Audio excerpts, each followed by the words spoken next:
Hola, amigo, amiga!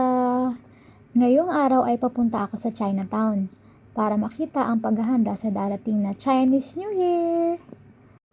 At kikitain ko doon ang aking kaibigan na si John. Ito nga pala siya. Dahil sa lakas ng ulan, ayan, wala pong magawa yung kaibigan ko kung anong naiisipan niya. Pero trip-trip lang po yan hindi yan totoo. So, ito na nga, papunta na kami sa Chinatown. Sobrang cute na mga mimi.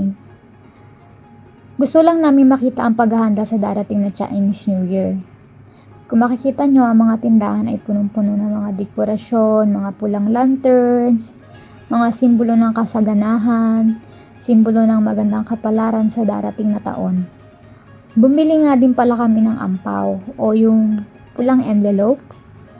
Ito ay karaniwang ginagamit upang magbigay ng swerte